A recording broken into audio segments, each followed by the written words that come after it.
How's it going, everybody? Welcome to today's video where we're just gonna do a quick little unboxing and first impression on the ASUS TUF VG28U. It actually has a longer name, the QL1A. So this is the more affordable, tougher version of the ASUS, I think it's the VG28UQ, which is ASUS's, or the ROG version of a 4K 144Hz monitor, but it came out a while back, like almost 2 years back, but this is now the tougher version, which is also quite a bit less expensive. It's still pricey. I think it's retailing for around $700, but it is cheaper than the over $1,000 for the VG28UQ monitor, I believe. So yeah, let's quickly unbox it, see how it is, play a bit of games, and then of course we're gonna do a full review later on as well. But this is just nice, casual, fun unboxing. So yeah, let's get into that. All right, so starting off, we do have just normal paperwork there. Don't really care too much about that. Let's just put it here on its side.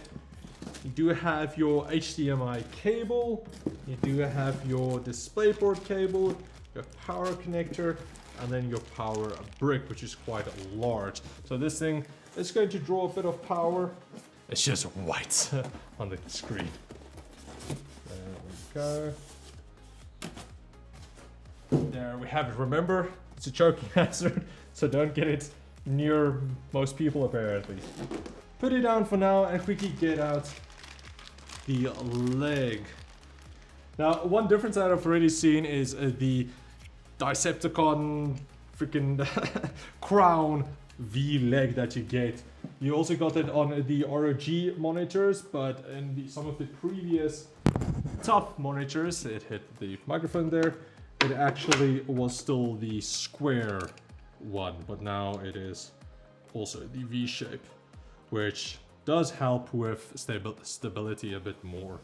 Here it is, and you guys can already see you do have your nice tilt action going on here. If you want to run it in vertical mode, you can, otherwise normal horizontal. Now, we can quickly just take a look so far already. You do have, of course, your swivel, your tilt, and then also you do have up and down as well, which I wish more monitors had, especially some more budget monitors, but it's really nice. So there you have it. You do also here at the back have your cable raceway, which I believe pops out.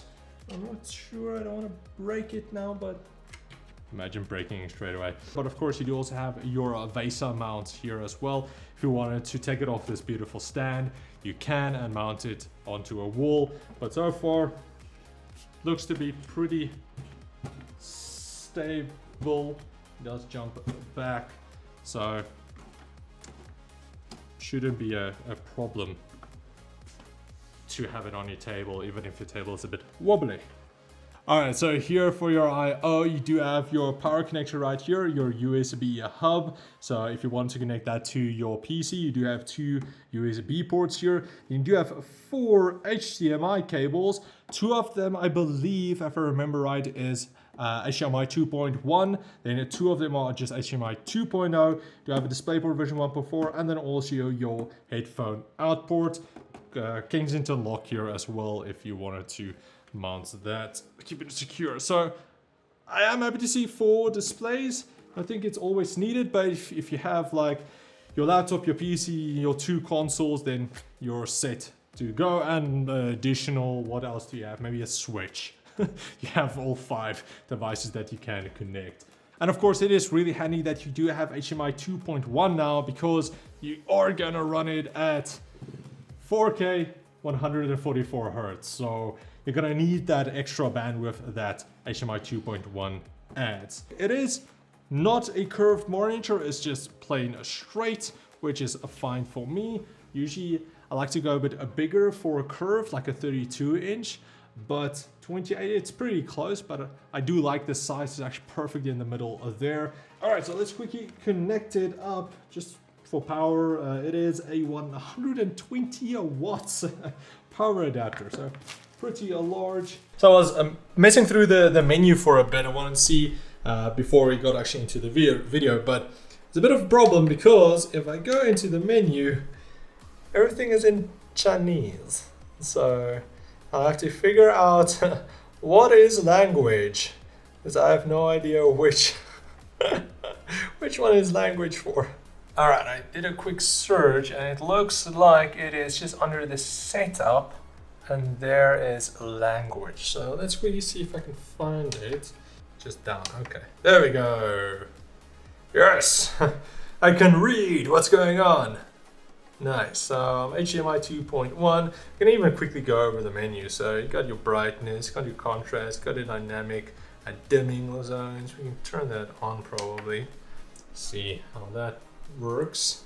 So the following has been disabled in picture mode, eco mode, the LMB, that's for the shadows, I believe. I just check, I can't exactly remember everything. You get your game plus for your crosshairs, for your timer, for your FPS, your sniper. This is weird. So the sniper is actually like a magnifying glass, like on the display. So you have your point, and you can see it actually increases that section there. Oh, boom, doom. It's actually bigger. It's super trippy in game, so I'll show you guys. But all right, so you have your sniper. It's actually, I'm not sure if that's also on some of the other gaming monitors, but you do get it here. Where was that? So I can just turn that off. So if your FreeSync Pro as well, so it's not full G-Sync, but you have that. Again, your brightness, your blue light filter, your color controls. So we are on HDMI 1 versus HDMI 2.1. Your shortcuts, shortcut 1 and 2. You can change that if you want to. And then your settings, so language, sound. Volume is on 50. Let's boost it all the way. Usually, I think it's only a stereo 2-watt system, so it's not going to be overly loud. Sound source. What's this? I have no idea what this is. Alright, I'll check that out. You have your USB hub. You have your USB hub, your power indicator, power keylock, OSD setup, transparency, and so on. And then DisplayPort stream. And yeah, that's pretty much it. Cool. Alright, so playing a bit of Rainbow Six Siege now on a map that I've never played before, and on a character I've never played before as well. I don't really play a lot of CSGO. Oh, Rainbow Six Siege. So we'll see how it goes. But so far frame rates are like 300 frames a second, so no problem at all.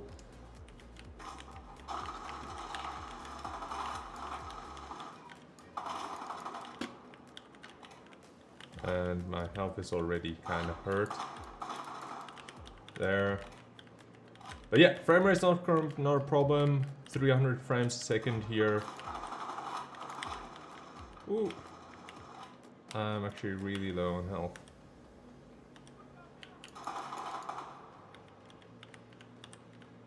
But anyway, you can quickly go over the specs. So long for... Can I heal myself? I can heal myself. How cool is that? I've never seen that on a character. Alright. Just shows how I don't play this game a lot. But yeah, quickly going over these specs. So of course it is a 28-inch screen. There's an IPS display and 90% DCI-P3, which is nice enough if you want to do some color grading. I have no idea where I am. Where is that guy? Where's the shotgun coming from? Oh, it's right there. I'm almost dead. No, heal. Doesn't really heal a lot though. Continuing on, so it is also apparently a 10-bit panel. I have to check that a bit more precisely, because sometimes you do get a higher, what they call it, high bitrate 8-bit panels. So it's not full 10-bit, but you do get more colors than normal 8-bit. So I'll just have to check with that. but otherwise 10-bit. And again, that adds towards the colors, that's really good. And I can definitely see that coming up from my IPS display for OLED laptop. Along with that, it does have a 1 millisecond gray to gray response time. Sometimes that's not completely accurate depending on your settings that you use, but I don't feel any latency really. Input latency is really good. Refresh times are also really good, so that's not going to be a problem. Finally found the hostage. Let's just get some ammo. Alright, so now that we finally found the hostage. Alright, now I need to find my way out of here. It was so hard to actually just find the hostage, so how am I gonna get out?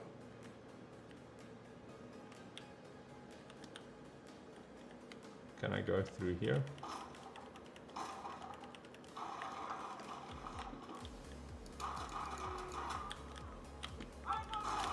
Whoa, just like 2 of them. I did not expect that both at the same time. Alright, then the final game we're gonna check out for a bit. Now you can hear the speakers as well. It's not too bad. It's going to be Forza Horizon 4. I'm gonna lower the speakers a bit. Now, what I wanted to say while I was dying in Counter-Strike, in Rainbow Six Siege, while I'm messing this up the entire time, is that it does have an HDR display, but it's HDR 400, which is honestly not really that great. If you go HDR, just go straight to HDR 1000. The PG, the ROG PG 28VQ or whatever, the ROG version of this monitor is HDR 1000, and there I crashed my poor Bugani. And it's honestly just such a big upgrade. The 400 isn't worth it. I'd rather go 400 and then 1000. So yeah, HDR 450 nits, not really that worth it. But either way, it's still bright enough and it still looks really good. Now, I'm not currently getting... Oh, that's gonna hurt. Alright, so I'm getting not the full 144 hertz here, but I'm getting pretty close. Now again, this is also on everything on max. If you want to get that jump. I haven't played this game for too long. How fast do I need to go? 150, 160, 170. Woo! There we go. Got a bit of a jump right there. So we're not getting the complete 144 hertz, but this is still on like ultra settings, everything on max. And I'm spinning out like crazy here. But it still looks really, really good. And for games like this, you don't really need that high refresh rate. You don't really feel that. Instead, you want to have the higher 4K resolution and the ultra quality. And it just honestly looks really good. Now, I know the new Forza Horizon 5 is out, but I haven't bought it yet. I'm not sure if I'm going to, but... it's a tree, it's a tree. Never mind, I'm on the road back again. How good does this look, the reflections? If this only had ray tracing, oh, it will look so good. But anyway, if you want to... Now, if you don't have a... Again, this is a 3080. If you don't have a 3080, I guess we're going off-road. You will be able to run it, of course, with a 3070 or so, or maybe like a 2080 Ti, but... to be able to handle the 4K 144 Hz on more demanding games, not like Counter-Strike or even Rainbow Six Siege, you will need a pretty beefy GPU. And again, this is a 3080, and it's only getting... just going off-road. Only getting close to 144 Hz, not above it. So you're gonna need a pretty beefy GPU to be able to handle this game, or to be able to handle like AAA titles at 4K 144 Hz. Alright, there's another jump up ahead. Let's get that. And I think then we're pretty much done. So 200 miles an hour. There we go. Boom. Now, of course, this was just a short little quick look at the display, setting it up and everything, playing a bit of games, seeing if I found any issues like straight off the bat, but so far nothing, and just looks really good and it's really fun. There we go. But of course, full review is going to come out later, where we're going to take a look at everything. If there's any issues that we have experienced, is it actually as color accurate as it should be? Is there any input latency, anything like that? That usually takes a bit of testing to really find out if it's as good as it's actually on paper. But now, yeah, that's pretty much it. I do hope you guys enjoyed it. Let's see if I can drive without looking. Not really. We're gonna go into the bush. Oh. All right, all right, but that's pretty much it for a look. I do hope you guys enjoyed it. If you did, please like, share, subscribe, and comment like always. And stay tuned for the vlog video and then also for the full review. But yeah, thanks for watching, guys. I'll check all of you next time. Cheers, guys.